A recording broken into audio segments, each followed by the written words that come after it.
نحمده ونصلي على رسوله الكريم اما بعد فاعوذ بالله من الشیطان الرجیم بسم اللہ الرحمن الرحیم۔ امام حسن علیہ السلام، آپ سے ایک سائل نے سوال کیا کہ اے امام آپ بیان کیجئے کہ اس دنیا میں سب سے سخت چیز کیا ہے؟ تو امام نے ارشاد فرمایا کہ اس دنیا میں سب سے سخت چیز پتھر ہے۔ سائل نے عرض کیا کہ اے امام ارشاد فرمایا کہ کیا اس پتھر سے بھی کوئی سخت چیز ہے؟ کہا ہاں، لوہا جو اس پتھر کو کاٹ دیتا ہے۔ کہا کیا اس لوہے پر بھی کوئی چیز حاوی ہے؟ فرمایا ہاں، آگ کہ جو لوہے کو پگھلا دیتی ہے۔ سائل نے سوال کیا امام کیا اس آگ پر بھی کوئی چیز حاوی ہے؟ فرمایا پانی جو اس آگ کو بجھا دے۔ فرمایا اس پانی پر کیا حاوی ہے؟ فرمایا ہوا کہ جو پانی بھرے بادلوں کو ہواؤں میں اڑاتی پھرتی ہے۔ فرمایا اس ہوا پر بھی کوئی چیز حاوی ہے؟ فرمایا ہاں، ملک الہوا، ہوا کا فرشتہ کہ جو ہواؤں کو چلانے پر قادر ہے۔ فرمایا امام اس ملک الہوا پر کون چیز بھاری؟ فرمایا کہ ملک الموت کہ جو اس ہوا کے فرشتے کو بھی موت دے گا۔ فرمایا امام اس ملک الموت پر کیا حاوی ہے؟ فرمایا خود موت کہ ملک الموت کو بھی موت آئے گی۔ فرمایا امام یہ بیان کیجئے کہ موت پر کیا چیز حاوی ہے؟ فرمایا امر ربی، خدا کا حکم۔ اور یہ وہ امر ربی تھا کہ جب صوفی باصفا جناب صوفی شفیع صاحب پر آیا تو سر تسلیم خم کرتے ہوئے اس دنیا سے کہہ کر رخصت ہوئے کہ دل اپنی طلب میں صادق تھا، گھبرا کے سوئے مطلوب گیا، دریا سے یہ موتی نکلا تھا، دریا ہی میں جا کے ڈوب گیا۔ ان للہ و انا الیہ راجعون۔ شاہ صاحب تو پھر اس وقت کو یاد کرتے ہیں کہ جب عرس پر یہ حاضر ہوئے اور انہوں نے اپنی محبتوں کو ان پر لٹایا، میں نہ چیز تو اتنا گناہ گار ٹھہرا کہ اس وقت ان کی دعاؤں کو بھی سمیٹ نہ سکا، اور آج جب صوفی صاحب کو نہیں پاتا تو کس کے سامنے جا کر میں معذرت کروں کہ صوفی صاحب مجھے معاف فرما دیں کہ میں حاضر نہیں ہو سکا۔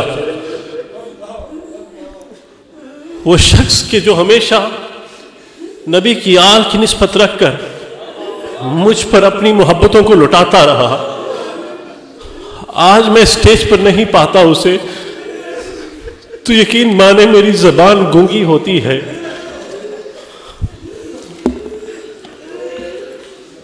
صوفی صاحب مجھے معاف فرما دیجئے کہ میں آپ کے وعدے کو ایفا نہ کر سکا، لیکن آپ نے جو نبی کی آل سے وعدہ کیا اور جو خود نبی سے وعدہ کرتے رہے، آپ اس کو ہمیشہ ایفا کرتے رہے۔ آپ نے جو نبی سے محبت دکھائی اور نبی کی آل سے محبت دکھائی، میرا وجدان یہ کہتا ہے کہ جناب علی کرم اللہ وجہ الکریم اپنے بازو پھیلائے صوفی صاحب کا استقبال کریں گے۔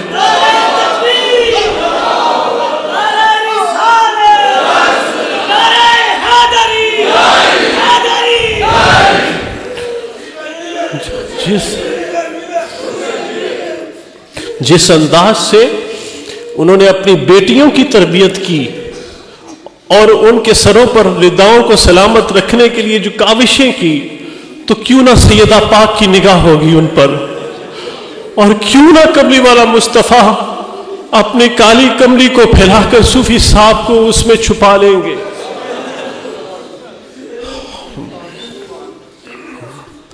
میرا وجدان یہ کہتا ہے کہ وہ حلق اور وہ زبان کے جو ساری عمر جناب نبی پاک کی ثنا بیان کرتی رہی، نعت بیان کرتی رہی، آج جب صوفی باصفا قبر میں اترے ہوں گے تو جناب مصطفیٰ قبر میں تشریف لائے ہوں گے اور اپنے ہاتھوں سے اپنے اس صوفی کو آب کوثر عطا کیا ہوگا۔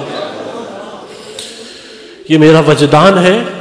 میرے حضرت فرماتے تھے پیر کبھی مرتا نہیں ہے، پیر زندہ رہتا ہے۔ اپنے مریدوں کے لیے پیر ہمیشہ زندہ رہتا ہے، اور پیر جو دعا ایک مرتبہ آپ کو دے دے وہ 100 سال تک جوان رہتی ہے۔ صوفی صاحب نے تو آپ پر اپنی دعاؤں کو لٹا دیا، اپنی محبتوں کو لٹا دیا، تو آپ کی نسلوں تک کو سنوار کر صوفی صاحب گئے ہیں۔